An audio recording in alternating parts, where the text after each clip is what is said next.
You ever notice how every good story on a plane starts with somebody thinking they've got everything figured out?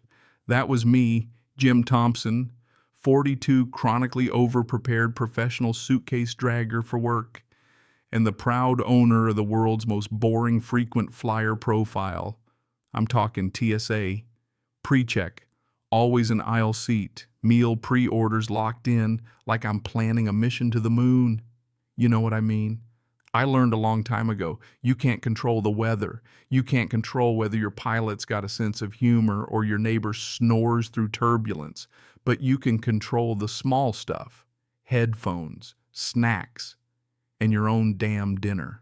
That's why 3 weeks before this flight, 3 weeks, laugh if you want, I went online and pre-ordered myself the least exciting thing on the menu, the low-sodium grilled chicken. My best buddy Ivan always teases me, Jimmy, you got more rituals than a monk. But he doesn't get it. Out here, 35,000 feet up, the small stuff is all you have. You start the flight with high hopes, and if you get through it with both dignity and a dry shirt, you call it a win. So when boarding time rolled around at the gate, I was ready. Headphones in the bag, phone charged, seat 3A locked and loaded. I even spotted the pink blouse lady at the gate, loud on her phone jewelry, clinking perfume strong enough to clear sinuses. She's talking to someone all confidence. I don't wait. I get accommodated. My internal Karen radar beeps, but I just nod at Big Sam behind me and line guys built like an NFL tackle, sipping a juice box like a toddler with a secret. He leans over and says under his breath, "Brother, I can smell the drama from here. Hope you brought popcorn." We both laugh. At the time, it felt harmless. Fast forward, wheels up sky. Mostly clear meal service rolling down the aisle with that particular squeak and rattle. My favorite part of any flight. Lena Reed, the flight attendant, she's a pro. Never met her before, but you can tell she's got the voice, the posture, that says she's wrangled every sort of chaos at 30,000 feet. She hands me my tray, rice, chicken, green beans, a little pale but present. I peel back the foil and man, that little puff of steam, that vaguely herbal scent. It's like a moment of pure peace, victory. All my planning paid off. I'm sitting there, fork ready, about to dig in. Right then, bam, the piece is over. The storm hits not outside, but right next to me.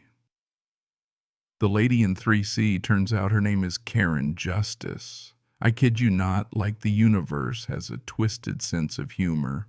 Leans in so hard she's practically in my lap. She's got these manicured blood-red nails pointing right at my tray. Not looking at me, mind you, looking at the food. She says, "That's mine." No question mark, just a demand. I blink fork halfway to my mouth. "Excuse me." She leans in, eyes on the chicken like she's about to perform a magic trick and make it disappear. The special one, she clarifies. I look at the fork, then at her, then back at the tray. I take a bite, nice and slow, chicken's dry, but it's got that flavor of hard-won victory. Big Sam across the aisle rumbles. "Lady, if it comes with rice and rules, it's his." The guy in 2D lowers his newspaper, raises an eyebrow. "Is there a titanium napkin tier I missed on this airline?" Karen, she's not fazed. She squares her shoulders, voice rising. "I'm a platinum medallion member." I gesture at my tray. Same platinum fork. She ignores. The joke turns up the volume. "Flight attendant, I want your badge." Which, if you've flown as much as I have, you know is about as useful as demanding the captain's hat. She gets louder. "That meal is my special order. The flight attendant made a mistake. You need to give it to me." Her voice is drawing the attention of everyone in the cabin. The man in front of me turns his head. Big Sam shakes his head, muttering, "Here we go." I could argue. I could explain that I pre-ordered it, show her my email confirmation, even pull up the airline's manifest on my phone. But I know her type. It's not about truth. It's about getting her way. So I go the opposite direction. I don't get loud. I get still.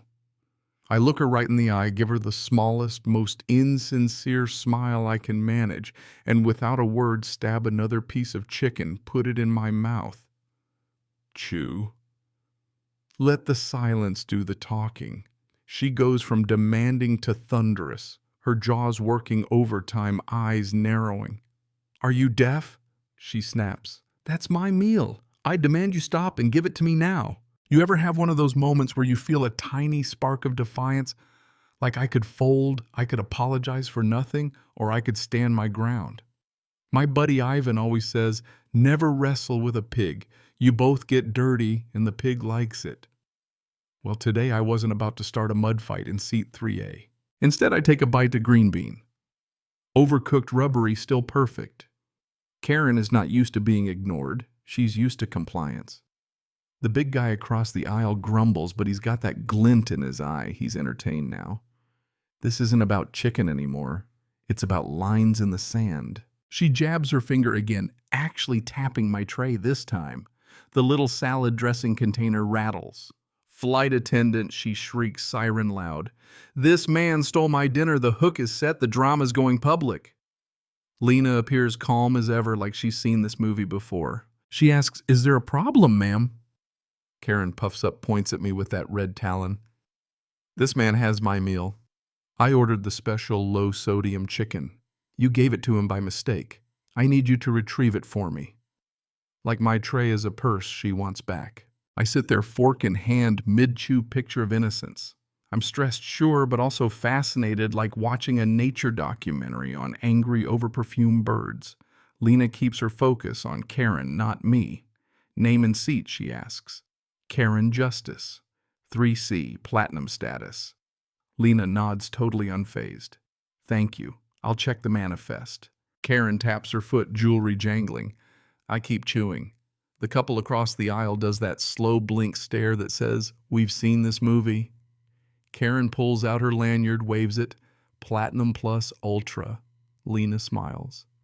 We're alphabet neutral. Manifest is manifest. Karen sniffs. I know your CEO. Lena smiles back. I know our manifest. A few seconds later, Lena's tablet has the answer. She looks up perfectly neutral. Ma'am, I have the meal assignments here. The special low-sodium meal was ordered for the passenger in seat 3A, Mr. Jim Thompson. She tilts her head toward me. I give a little that's me nod, try not to look smug. Karen's smirk falls away, replaced by disbelief. That's impossible, she snaps. Check again. My name is Karen Justice. I'm platinum. Lena shows her the tablet proof right there. It's assigned to the seat. The passenger in 3A ordered it. Delivered correctly. End of story. Right? Not for Karen. Her face cycles through confusion, anger, sputtering indignation. Well, what am I supposed to eat? She demands, voice rising. I can't eat the regular pasta. The sodium will make my ankle swell. It's a medical condition. Lena, calm as a mountain lake, doesn't miss a beat. I can offer you the vegetarian pasta, ma'am, or the cheese and fruit plate. The special meals are pre-ordered. They are not transferable. That phrase, not transferable, might as well have been a wall a mile high. Karen stares at Lena, then at me, gears turning, defeated by a rule. And for people like her, a rule isn't a guideline, it's a personal insult. Phones go away, shoulders relax. An older gentleman 2 rows back gives me a thumbs up below tray level like we're in spy school. Karen clocks the support, stiffens. Power is an audience and she's lost hers for the moment. She tries to rally, turning around in her seat. Does anyone else feel cheated? A college kid pops out an earbud. Only by airline legroom, ma'am. The older guy pipes up. And by spoilers. Please return to your assigned narrative. Karen retreats, muttering, unacceptable. Absolutely unacceptable service. Lena gives me a tiny apologetic nod. Keeps rolling the cart. The crisis is over, but you can feel it, the war's not done. I put on my noise-canceling headphones. Try to tune her out with a podcast about ancient history. But her presence is still there, a low, simmering heat. 10 minutes later, as I'm finishing the rice, she moves again. She reaches up for the overhead bin, big, exaggerated motions. Lena is there in a flash, hand up. Hands clear, please. Gravity still has the con. Karen forces a smile. I'm allowed to get a sweater. Lena, all business? Absolutely. After the sign is off. But her elbow comes wide, way wider than needed, smacks my arm. My water spills. Not a full soak, just enough for a solid napkin disaster across my pants. Oh my goodness, she says, fake concern dripping. I'm so clumsy. Did I get you? I dab at the spot, say, it happens. Gravity's undefeated. She's waiting for me to snap, but I don't. Big Sam snorts. Lena's back in a flash. Ma'am, please keep elbows inside your seat area. Karen, eyes wide. Are you accusing me? No advising you. I save accusations for paperwork. I know the trick she wants me to react so she can play victim. I decide to fight petty with petty. I take the soaked napkin, squeeze it out, then deliberately, calmly pour a few drops of water from my fresh cup onto my own napkin and lay it right on the shared armrest, mostly on her side. Not enough to be obvious, just enough to be inconvenient. She eventually picks up the napkin with 2 fingers disgusted and drops it on the floor. She thinks she's won. I know different. For the next hour, it's a tense truce. She flips pages of her magazine with violent turns like she's mad at the trees that died for it. I up my podcast volume, but I can still feel the pressure. The piece is fragile, and I know the next round is coming. The plane kept rolling steady, sun slicing in slats through the little oval windows, engines humming that same tired lullaby that makes even the most anxious flyer drowsy. But there I was, wide-awake, nerves twitching, just waiting for the next move from seat 3C. When you've been around enough Karens, and trust me, I have, it's never really over, not until they've played every last card in the deck and then some. Sometimes you see it coming, sometimes you don't. But I'll tell you, you can feel it. Like static before a thunderstorm. Suddenly, the fasten seatbelt sign pings overhead. Captain Arlen comes on the PA with that soothing seen-it-all radio voice. Folks just hitting a bit of light chop up here. Nothing to worry about, but for your safety, please return to your seats and make sure those seat belts are securely fastened. Flight attendants prepare the cabin. That kind of turbulence isn't scary, just annoying. The plane starts bobbing, coffee trembling in plastic cups, little overhead bins rattling. I check my seatbelt, snug. I look at Karen. She's already unbuckling, just like that. She stands up, bracing herself against the seat backs, acting like the Queen of England inspecting her troops.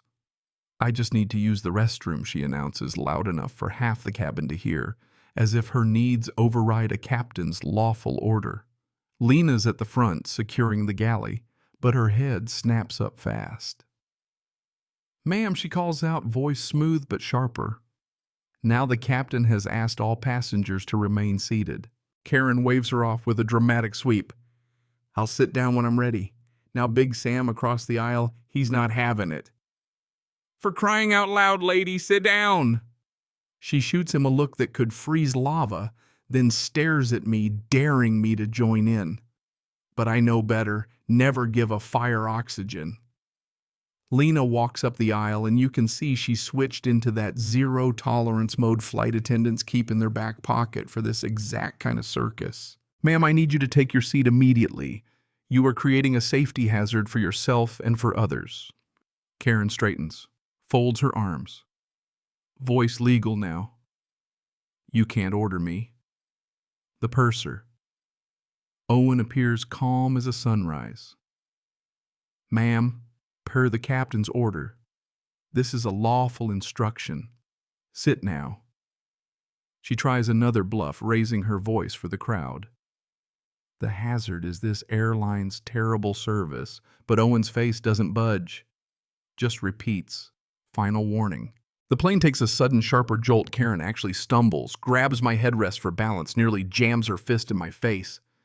For one wild second, I thought she was going to fall into my lap and set off a whole new drama.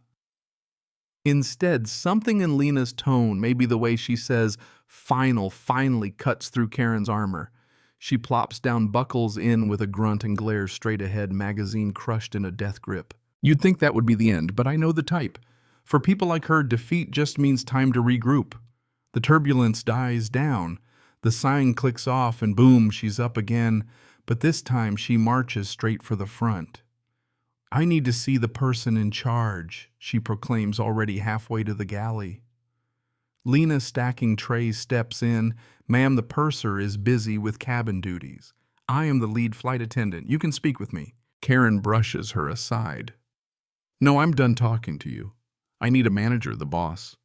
The person who can actually do something. She's treating the flight crew like customer service levels on a phone menu, certain if she just complains loudly enough, she'll unlock some secret tier of compensation. Lena stands her ground, blocking the galley. Policies are the same for all crew. The purser will tell you the same thing. But Karen's locked in, pushing through the curtain. She's not going to be ignored. Inside the galley, Owen is pouring hot coffee from a heavy metal carafe. Karen barges in, brushes his arm. Coffee sloshes, nearly a disaster. Owen catches it with a dish towel, reflexes fast as a cat. The smell of burned roast hangs in the air. Karen half touches the metal, yelps, then faster than you'd believe spins it. Assault. That was assault. She cradles her hand, hissing, I need ice. I need a first aid kit. I need the name of that man. I'm filing a formal complaint. My lawyer will need a report. But Lena's eyes are like icebergs. Ma'am, you are to exit the galley immediately. You have entered a restricted crew area and created a dangerous situation. Owen doesn't even flinch at the threats. Please ensure the passenger returns to her seat, he says quietly. Lena, with the patience of a saint, leads Karen back. Karen's clutching her hand, turning on the waterworks, looking around to see if anyone's buying her act. Back in 3C, she's not done.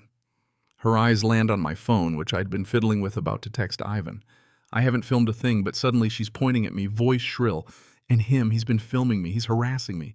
That's illegal. I want his phone confiscated. A few passengers look my way. Suddenly, I'm on the defensive, the creep accused of filming some poor innocent woman. Owen comes over, voice low. Sir, the passenger is making a serious allegation. Have you been recording her? I keep calm, show him. Only 15 seconds. For my nephew. He likes airplane wings. Big Sam snorts. Plot twist. He's a bird watcher. I scroll to the video, just the wing clouds, the captain's order. No Karen, no drama. Owen reviews it, passes my phone back dry as dust. He's fine. The wing consents. The man in 2D leans over deadpan. That wing was giving best actor. Karen whirls, but he's got his headphones back on before she can say a word. Owen faces Karen. Ma'am, the video is of the airplane's wing. The passenger has done nothing wrong. Please stop making false allegations. For a moment, you can see the wheels grinding in her brain, accuse, escalate, retreat. Finally, for once, she's out of ammunition. Her face drops, fury melting into sullen silence. But I can tell you, the flight's not even halfway done. There's still hours to go. Every time I think she's burned out, she comes back with something new, some fresh angle on victimhood or outrage. The energy around us is tense as a drum. I try to breathe, let it go, but my hands are tight around the armrest, knuckles white. And just then, like fate heard me and thought, let's stir it up some more. The sky goes from blue to churning gray. The plane shudders hard. Everyone's lifted half out of their seat for a terrifying moment, then slam back down. My stomach lurches. A baby cries behind us. Outside, clouds swallow the sun. Captain Arlen's voice cuts through, sharper this time. Flight attendants, be seated immediately. All passengers remain seated with your seat belts tightly fastened. No more friendly banter, this is real. The plane bucks overhead, bends, rattling ice cubes jumping across trays. Big Sam's white-knuckled eyes squeeze shut, mumbling something about secular pilots and respecting your process. Lena's voice sharp as a whip from the jump seat. Ma'am in 3C, sit down now. But Karen even now can't resist. She unbuckles again, tries to stand, bracing herself on the seat in front. She's wild-eyed, desperate, like she thinks if she creates enough chaos, they'll just give her whatever she wants to shut her up. She starts to rise, then the plane gives a sudden violent lurch, and she's thrown straight into Big Sam's lap. Big Sam yells, "Get off me," not mean just pure startled panic. He pushes her away. She goes sprawling, back arms, windmilling face, a mask of outrage and shock. For a split second, I think she's going to crash into me, and my own fight or flight kicks in. But before she can, Lena is off, Her jump seat moves like a linebacker, wedges herself between us, catches Karen's arms, and in one move shoves her back into 3C. Sit down. Now Lena says every word a hammer. Karen sits eyes wide, breath coming in little gasps. Lena checks on Sam. He nods, pale but okay. She hustles back to her seat just as another jolt shakes us. The whole thing took maybe 10 seconds, but it felt like a full act of a play. And you know what? For the first time since we took off, I actually feel bad for Lena. She signed up to serve drinks, give safety demos, maybe deal with a cranky kid, not play bouncer in a flying cage match. But she handles it rock steady. I lean back, adrenaline humming, heart racing. When the plane finally steadies, you'd think Karen might take the L, but no, her mind's working. Eyes darting and lips pressed tight. She's calculating, figuring out how to spin this. The woman's got more angles than a geometry textbook. Next thing I know, she's sniffing, pulling tissues, dabbing dry eyes, going for the sympathy Oscar. She leans forward, catching Tara Wells's attention, the tough mom in front traveling with her kid Ben. Oh, that was so frightening, Karen says, trembling voice. That large man was so aggressive. And that other man she waves at me just watched. No one would help me. Tara isn't buying it for a second. She turns blunt as a hammer. The man was startled because you fell on him during turbulence. After the flight attendant told you to sit down 3 times. Karen pivots. Now she's the benevolent martyr. You know what she announces, syrupy sweet. You should give your meal to that little boy. He's been so brave. Ben's mom, Tara, taps his snack bag. We bring our own food and our own rules. Please stop using my kid as a coupon code. Karen insists I was being kind, Tara, not missing a beat. Try being seated. If you ever want to see someone's ego deflate like a pool float in winter, watch that exchange. Someone behind us starts a slow clap. It doesn't last, but you can feel the support. Tara locks eyes with me. For the record, my son has a severe nut allergy. We never, ever accept food from strangers on a plane. Her little stunt could have been incredibly dangerous. Karen's eyes go wide finally. Finally, a hint of shame cracks the mask. Owen the purser steps in, tablet in hand. Miss Justice, we've noted multiple prior compensation claims on your account this year. Today will be handled by report, not by vouchers. And for clarity, interfering with crew duties may result in denial of boarding on future segments. We prefer not to test that. There's a low ooh from the rows around us. Karen opens her mouth. Nothing comes out. For the first time, all flight silence is her only answer. Owen's not finished, ma'am. I need to have a word with you. Please come with me to the galley. Karen, pale now, follows him up front curtain, closing behind her. Tara gives me a quiet smile, shakes her head. Some people. I let out a long breath, my chest finally loosening. The power of her lies broken by simple truth, by a mom, a flight attendant, and a couple of tired, fed-up passengers. And you know what? I start to think maybe the nightmare is finally over. The curtain up front was barely closed a minute before Lena glided back down the aisle, her steps lighter than you'd expect after all that. She carried a small plate with a slice of chocolate cake and a little cup of ice cream, like she was on a mission from the universe to restore some cosmic balance. She stopped by my row, lowered her voice so only I could hear, and set the plate on my tray table. Mr. Thompson, she said, her tone softer than at any point since boarding Mr. Brooks, and I just wanted to thank you for being patient and for handling a difficult situation with such calm. This is just a little gesture from us. I caught her wink as she leaned in, eyes flicking to Big Sam, who was already eyeing the cake like a man in the desert spotting a lake. Low sodium, I whispered. Low arguing, she shot back. Big Sam grinned, leaned over. If you don't want it? Lena arched an eyebrow at him. He put both hands up, surrendering. Purely investigative. I passed him the spare spoon, then used mine to check the ice cream perimeter. He saluted with the spoon. I will dig responsibly. Even the grandma across the aisle, who'd weathered the whole ordeal like an old oak in a hurricane, pulled out a butterscotch from her purse, handed it to Sam. Emergency calming candy, she said. Sam took it, nodded like it was a medal. For the first time since takeoff, I could actually breathe easy. I guarded that little plate of cake like it was the Hope Diamond transferable, I asked, half joking. Not today, Lena replied with a wink. I said, "You really don't have to do that." She shrugged. "You did everything right. Makes our job a lot easier when passengers don't add to the chaos." Then she leaned closer, voice almost a whisper. "Just so you know, Mr. Brooks has already accessed the cabin camera footage." I blinked. Of course there'd be cameras. She continued. "The footage confirms everything. It shows her standing during turbulence, initiating contact with the passenger across the aisle and lunging toward you. And it shows your phone pointed at the window, not her." I felt a wave of relief so deep it was almost dizzying. It's one thing to know you're in the right, it's another to have hard proof. On this flight, proof beat power every single time. I dug into the cake, savoring every bite. The taste of victory, of justice, of sweet, sweet pettiness trumped by official consequence. I watched the front of the plane, imagining the scene behind the curtain, Owen tablet in hand, calmly walking Karen through her lies one by one, laying out the evidence witness statements, and finally the big one, the cabin camera footage. There would be no vouchers, no inconvenience miles, no grand apology from the CEO, just a cold hard report and a permanent mark on her record.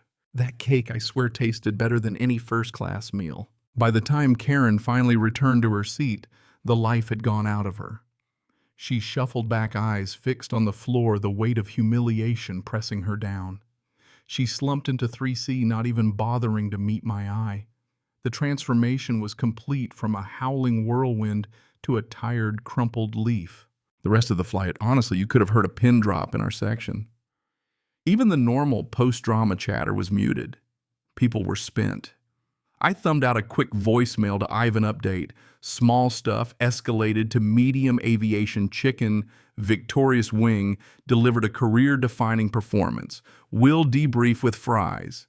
He called back instantly, but I muted it, just wanting to sit in the quiet cake and ice cream for company. City lights twinkled below as we started our descent. Captain Arlen came on all steady and calm, like a parent putting a kid to bed after a nightmare. "Ladies and gentlemen, thank you for flying with us. We're beginning our final descent. Local time is 8:20 p.m. Weather's clear. Please remain seated." Same guy who'd welcomed us now wrapping things up with a bow.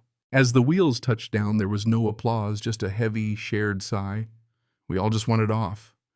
But when the doors opened, I spotted them immediately, 2 ground crew in reflective vests and an airport security officer standing just inside the jet bridge, Owen at their side with the tablet. It was clear they weren't here to check badges or fix coffee makers. The usual scramble to grab bags was quieter, slower. Everyone's eyes drifting toward Karen, whose knuckles were white on her purse, face ashen. Lena strode down the aisle, stopped at 3C, and said, voice soft but unyielding, "Ms. Justice, you'll need to remain on board until all other passengers have deplaned. Security would like a word." Karen didn't even argue. Not a word. She just nodded, all that fire gone. Defeated. The rest of us filed out quietly. I walked past her without looking down, without a single word. She didn't deserve it. And honestly, the silence said more than I ever could. It was the sound of justice, of peace restored, of a lesson maybe learned. As I stepped into the cool, echoing tunnel of the jet bridge, I finally exhaled. Really exhaled for the first time since we took off. I heard Owen's voice behind me, calm, "As always, ma'am, please step this way." And the security officer's measured tone, "We'd like to ask you a few questions." I didn't turn back. I didn't need to see the ending. The story was finished. But the funny thing is, after all that drama, all that stress, I still remember the smallest detail the most. Sitting there in 3A cake on my tray, a spoonful of melting ice cream, Lena's wink, Sam's soft, grateful sigh, and the knowledge that for once the little guy got to keep his chicken. Not because he yelled, not because he fought dirty, but because he planned ahead, stayed calm, and let the truth do the talking. Maybe Ivan's right, the small stuff matters. Maybe it's the only thing that does. Because up in the air, miles from home, surrounded by strangers and chaos, Sometimes your peace is a dry piece of chicken and a silent, stubborn refusal to give in. That's all I wanted when I boarded that flight. That's all I got. And in the end, that's enough. So next time you fly, plan ahead, pick your battles, and whatever you do, don't let anyone take your meal. Especially not a Karen in a pink blouse with something to prove. Trust me, the cake is sweeter when you've earned it. Walking through the jet bridge, I could feel my shoulders finally drop, all the tension draining from my neck and back. You ever have one of those flights that leaves you more exhausted than a double shift? That was me shuffling toward baggage claim, replaying everything in my mind. The way Karen had started out all bold and blustering, the way Lena and Owen had drawn their boundaries. The tiny army of passengers who'd backed the truth with little gestures, eyebrows, thumbs up, a quick, hard stare. It felt like the universe itself had closed ranks against one person's storm. But as I waited by the carousel, watching the same black duffel make its third lap, the story still wasn't quite done in my head. I kept thinking about the cabin camera footage, the record of every move, every lie, every moment of petty cruelty that Karen tried to twist into a narrative about herself as the victim. For a while, that used to make me nervous, the idea that every moment's being watched, stored, and maybe somewhere judged. But after this flight, I found myself grateful for it. Let me back up a sec. I've spent years listening to people claim the customer is always right as if it's gospel. And sure, most days it makes for a decent rule, but not today. Today it was proof that rules only work when someone's willing to hold the line calmly and quietly, even when it isn't easy. Lena could have snapped. Owen could have walked away. Tara could have kept her head down and let her son become a pawn in someone else's game. But none of them did. I finally spotted my roller bag, yanked it off the belt with a grunt, and caught Big Sam waving me down by the curb. He had his own suitcase at his feet, and for the first time all evening, he looked genuinely relaxed. "You get your chicken," he grinned, nodding at the cake box I'd brought off the plane. I held it up. Never tasted better. "What about you? You okay?" He laughed, shook his head. "Lady nearly broke my rib with that stunt, but I'll live. Just glad you kept your cool. Could have gone sideways real fast." He clapped my shoulder, genuine, not just small talk. "Safe travels, man." He headed for his rideshare, leaving me alone with the city's cool night air. I lingered a minute. Phone buzzing with texts from Ivan, half a dozen memes, a blurry selfie with a rubber chicken. For when you need backup, a voice message. "Bro, tell me you at least saved me some cake." I grinned, snapped him a photo of the slice, melting messy real, and sent it with one word: victory. Waiting for my car, I watched as the flight crew came out together. Lena, Owen, a couple of others I didn't know. They looked tired but satisfied, that private smile you only get when you know you did something right, even if it cost you. Lena caught my eye and gave me a little salute with her empty coffee cup. I saluted back with my cake fork. If there's ever been a moment that sums up how grown-ups get through the madness together, that was it. But just as I was about to leave, I saw her. Karen. She came out last, flanked by security, face set in a mask of defeat, so complete it almost looked like a disguise. She didn't see me. Her eyes never left the ground. No bluster, no phone out, no demands. She moved like someone who just realized there was never going to be a cavalry. I didn't feel triumphant. Not really. I felt something closer to relief, like when a big storm finally passes and you're left with the quiet sound of your own breath, steady and alive. There was no joy in watching someone fall, just a simple peace in knowing the truth stood up this time, and all it took was a handful of regular folks, a bit of policy, and a little cake. Driving home, I finally called Ivan. He picked up on the first ring voice, full of mock drama. "So did you survive? Or did you get upgraded to federal witness protection?" Let's just say I told him if there's ever a Hall of Fame for airline patients, I'm at least getting my jersey hung up. He laughed, then quieted. "Seriously, Jimmy, what is it with you and attracting weirdos on flights?" I sighed, let the city lights blur by. I think I'm just lucky, man. Or unlucky, depending on your perspective. Tell me everything, Ivan said, and I did every little detail, every ridiculous moment, every piece of tension and absurdity. He laughed in all the right places, groaned at the cringiest parts, and when I finished, there was a long silence on the line. You did the right thing, he said at last. Most folks would have lost it. You just ate your chicken and let the world spin. That was the thing about Ivan, always knew how to find the simple truth. We hung up and I pulled into my driveway, house lights soft in the windows. Home. Shoes off, suitcase dropped by the door. I sat at the kitchen table eating the last bite of cake alone and finally quiet. I guess that's the real lesson in all this. The world's full of chaos, and sometimes people will go out of their way to bring it right to your seat. They'll poke, prod, accuse, invent, escalate, all for reasons that have nothing to do with you and everything to do with themselves. And when it happens, you have a choice.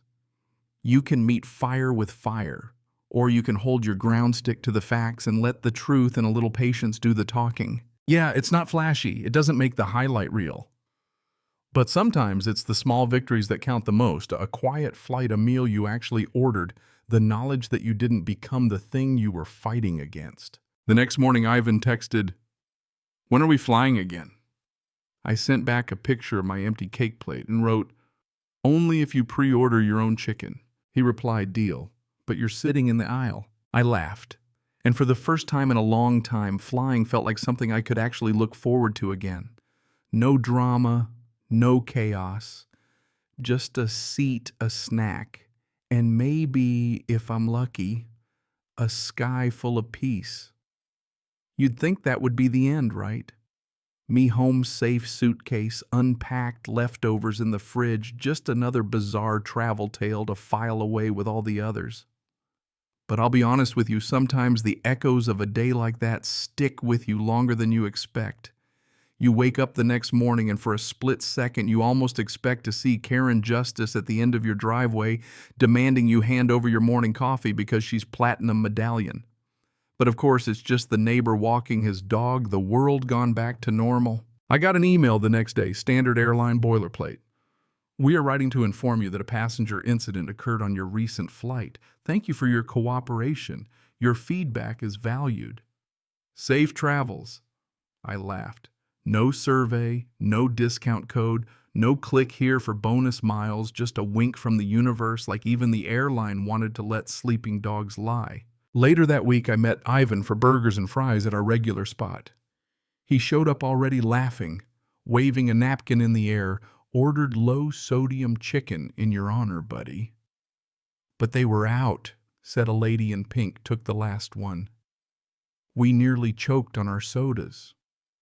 The best thing about old friends is they turn the strangest days into legends. Funny instead of frustrating stories instead of scars. Ivan wanted the whole story again, this time with gestures and table salt packets acting out the turbulence. I let myself lean into the details, all the little moments, Big Sam's dry one-liners, Lena's wink, the silence after the storm. We both agreed no way any of it would make a good movie. Too weird, too real, too much chicken, and not enough explosions. But then again, that's why it matters. Sometimes Ivan likes to go philosophical on me, especially after a couple beers. He said, "Man, maybe you went through all that just so you could be the person who stayed calm. Most people, they either fight or flight. You did neither. You just sat there and ate your meal. That's rare." I shrugged, not quite sure I believed him. I didn't want to fight, I just wanted dinner. He smiled. "Exactly. Sometimes that's all life asks of you. Just don't hand over your peace for someone else's drama." That night back at home, I found myself scrolling through the news. No mention of our flight, no viral video, nothing but the usual headlines. The world keeps spinning. But in the privacy of my own kitchen, I pulled out the last crumb of airplane chocolate cake, washed it down with cold milk, and toasted all the Lenas and Owens and Taras out there, holding the line in ways big and small. People who choose kindness, who keep their cool, who know when to speak up and when to let the facts do the work. In the weeks that followed, my friends kept asking about the flight. It became shorthand for standing your ground, a story that grew a little with every telling, somehow. Karen got taller, the turbulence rougher, the cake sweeter. I caught myself smiling more at airports, nodding at flight attendants, tipping my cap to anyone who looked like they'd had a long day. Maybe that's the real lesson, a reminder that even when things get loud and messy, there's more good than bad, more patience than outrage, more folks rooting for peace than you'd ever guess. It's funny, but now whenever I book a flight, I double-check that special meal order. And yeah, I still pick the aisle seat. And every so often, as the cabin door clicks shut and the engines rumble to life, I catch myself grinning, thinking, all right, let's see what the sky's got for us today. Not with dread, not anymore, but with a kind of quiet confidence. Because here's the truth, I can't control the weather or the people or the 1,000 tiny things that might go wrong before I land. But I can control my own story. I can hold on to the small stuff. I can let the storms pass and the Karens rage and the rules hold steady. And when all is said and done, I can sit back in my seat, fork in hand, cake on my tray, and remind myself peace isn't given, it's claimed bite by bite, mile by mile. So yeah, if you ever find yourself on a flight next to a woman in a pink blouse with a platinum card and a chip on her shoulder, remember this. The best revenge isn't shouting or fighting or stooping to her level. It's staying calm, eating your chicken and letting the facts do the talking. It's walking off the plane with your dignity, and maybe if you're lucky, a little slice of cake. Next time you fly, do me a favor. Smile at the crew, pre-order your meal pack, a little patience. And if trouble finds you at 35,000 feet, don't let it take your peace. You never know. Maybe the whole row's rooting for you quietly, just waiting for someone to prove that a little kindness and a lot of calm still win in the end. And who knows? Maybe someday the legend of the low-sodium chicken will make it all the way to the airline's customer service playbook. Maybe there'll be a little note. Sometimes the best thing you can do for a flight isn't to solve every problem. It's just to keep the peace, serve the cake, and let the storm roll by. Yeah, that happened. And I'd do it again in a heartbeat.